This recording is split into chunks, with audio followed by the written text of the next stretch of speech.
ದಾವಣಗೆರೆಯಲ್ಲಿ Vijayendra team versus Yatnal team. ವಕ್ಫ್ ಹೆಸರಲ್ಲಿ ದಾವಣಗೆರೆಯಲ್ಲಿ ಬೃಹತ್ ಸಮಾವೇಶಕ್ಕೆ ಎರಡೂ ಟೀಮ್ಗಳು ಸಜ್ಜಾಗಿದ್ದಾವೆ. ಬಿಜೆಪಿ ಬಣಗಳ ಬಲಾಬಲ ಪ್ರದರ್ಶನಕ್ಕೆ ವೇದಿಕೆಯಾಗಲಿದೆಯಾ ಹಾಗಾದ್ರೆ ದಾವಣಗೆರೆ ಸಮಾವೇಶ? ಹೈಕಮಾಂಡ್ ಒಪ್ಪಿಗೆಗೆ ರೇಣುಕಾಚಾರ್ಯ ಮತ್ತು ಯತ್ನಾಳ್ ಟೀಮ್ ಕಾಯ್ತಾ ಇದೆ. ಎಂಪಿ ರೇಣುಕಾಚಾರ್ಯ ಬಣದಿಂದ ದಾವಣಗೆರೆ ಸಮಾವೇಶ ಘೋಷಣೆಯಾಗಿರುವುದು. ವಿಜೇಂದ್ರ ಬಣದ ಘೋಷಣೆ ಬೆನ್ನಲ್ಲೇ ಯತ್ನಾಳ್ ಬಣದಿಂದಲೂ ಕೂಡ ಸಮಾವೇಶಕ್ಕೆ ಪ್ಲಾನ್ ಮಾಡಲಾಗಿದೆ.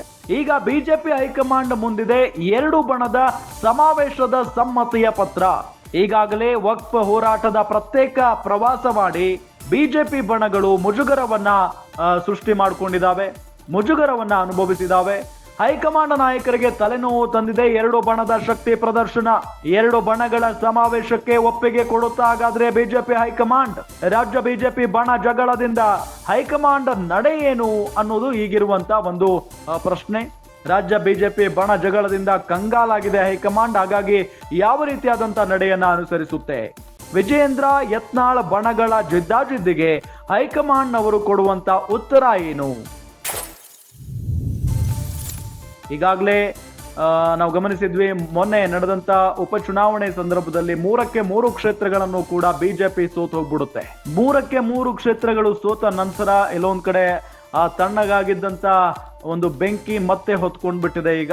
ಯಾಕೆಂತ ಹೇಳಿದ್ರೆ ಯತ್ನಾಳ್ ಅವರು ಇಂಥ ರಾಜ್ಯಾಧ್ಯಕ್ಷನನ್ನ ಇಟ್ಕೊಂಡು ನಾವು ಗೆಲ್ಲೋದಕ್ಕೆ ಸಾಧ್ಯನಾ ಅನ್ನೋ ನಿಟ್ಟಿನಲ್ಲಿ ನೇರವಾಗಿ ವಿಜೇಂದ್ರ ಅವರ ವಿರುದ್ಧ ವಾಗ್ದಾಳಿಯನ್ನ ನಡೆಸುವುದಕ್ಕೆ ಶುರು ಮಾಡಿದ್ದಾರೆ. ಇಂಥ ಸಂದರ್ಭದಲ್ಲಿ ಹಲವು ವಿಚಾರಗಳಿಗೆ ಅಂದ್ರೆ ಇವರೊಂದು ರೀತಿಯಾದಂತ ಪಾದಯಾತ್ರೆಯನ್ನ ಮಾಡ್ತಾರೆ, ಅವರು ಬೇರೆ ಬಣ್ಣಗಳನ್ನ ತೆಗೆದುಕೊಂಡು ಅಥವಾ ಬೇರೆ ಬೇರೆ ನಾಯಕರನ್ನ ಕರ್ಕೊಂಡು ಪಾದಯಾತ್ರೆಯನ್ನ ಮಾಡ್ತಾರೆ.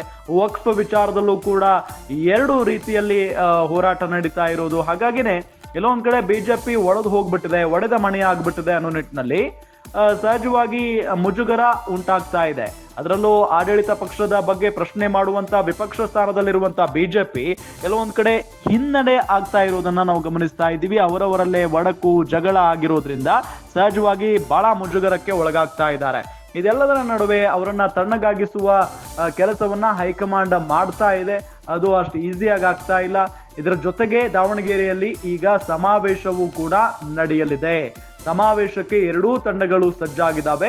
ಬಿಜೆಪಿ ಬಣಗಳ ಬಲಾಬಲ ಪ್ರದರ್ಶನಕ್ಕೆ ದಾವಣಗೆರೆ ಸಮಾವೇಶ ವೇದಿಕೆಯಾಗೋದು ಬಹುತೇಕ ಕನ್ಫರ್ಮ್ ಅನ್ನೋದು ಗೊತ್ತಾಗ್ತಾ ಇರುವಂತಹ ವಿಚಾರ. ಹೈಕಮಾಂಡ್ ಒಪ್ಪಿಗೆಗೆ ಕಾಯ್ತಾ ಇದ್ದಾರೆ ಈಗ ರೇಣುಕಾಚಾರ್ಯ ಆಗಿರಬಹುದು ಮತ್ತು ಯತ್ನಾಳ್ ಟೀಮ್ನವರು.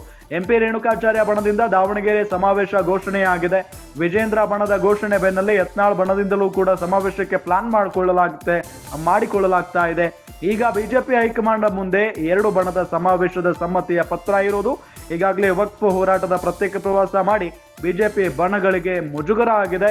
ಹೈಕಮಾಂಡ್ ನಾಯಕರಿಗೆ ತಲೆನೋವು ತಂದಿದೆ ಈಗ ಎರಡೂ ಬಣದ ಶಕ್ತಿಯ ಪ್ರದರ್ಶನ. ಎರಡು ಬಣಗಳ ಸಮಾವೇಶಕ್ಕೆ ಒಪ್ಪಿಗೆ ಕೊಡುತ್ತಾ ಬಿಜೆಪಿ ಹೈಕಮಾಂಡ್ ಅನ್ನೋ ಪ್ರಶ್ನೆ ಇದೆ. ರಾಜ್ಯ ಬಿಜೆಪಿ ಬಣ ಜಗಳದಿಂದ ಕಂಗಾಲಾಗಿರುವಂತಹ ಹೈಕಮಾಂಡ್ ಯಾವ ರೀತಿಯಾದಂತ ನಡೆಯನ್ನ ಅನುಸರಿಸುತ್ತೆ?